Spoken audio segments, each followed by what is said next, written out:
All right, Dan. Bless you. Thank you, John. This class has been such a blessing. John's, Ren's, and Renee's teachings have been stellar and eye-opening.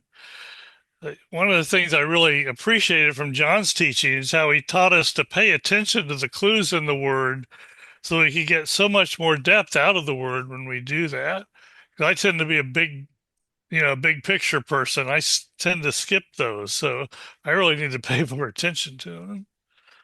But besides the great word they all held forth, these three men also set a high bar that I had to reach for in order to present the word in a manner worthy of all of you. And so I so appreciate the opportunity to do that. So this opportunity forced me to dig deeper, to build greater understanding, to be able to communicate the word that I was seeing. When we were coming up in the ministry, and learning to teach, we were told that we don't have the right to teach something unless we know it so well that we can teach it from memory without any notes, perhaps with one index card with references or quotes, and that was it. And of course, that was a challenge then.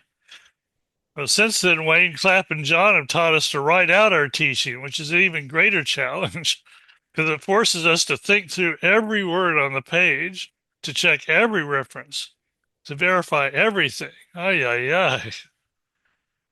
Now, as far as the significance of this class, I think it might be the most significant material on the Gospels ever produced.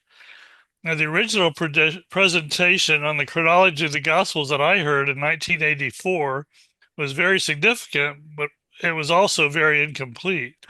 They didn't have the time to complete their vision for the work, so they presented what they had, and thank God they did, because today we're able to build on that class to present something greater.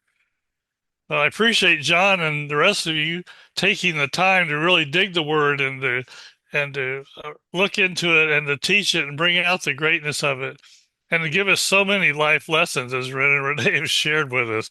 There are life lessons, more than one, in every teaching. One of the reasons I enjoy John's teaching so much is that he has such a great scope of the word. To me, that's the most important thing for someone who does biblical research and teaching. Scope is what keeps you on the fairway and out of the rough. Christians are supposed to do all things in moderation and not go to extremes. And the way we do that in research is by keeping in mind the scope of the word. Sometimes I hear teachings by men, not the people in this class, but outside of it. I have a lot of respect for the men, but they get off track so easily. Perhaps they see something in the word and they focus on that. And that's easy to do because you can prove anything from the word. There's so much there. You can prove anything you want to prove from the Bible. But they focus on certain scriptures that support their viewpoint and ignore the others.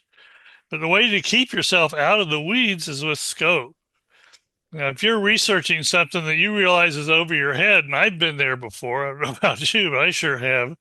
But the best thing you can do is to put it aside until you gain more of a scope of the word on your subject. Then you can go back and work the details using all the tools John has taught us, and your work will bear good fruit. So thanks again, John, Ren, and Renee, for the opportunity to be a part of this class. And God bless you all. Love you.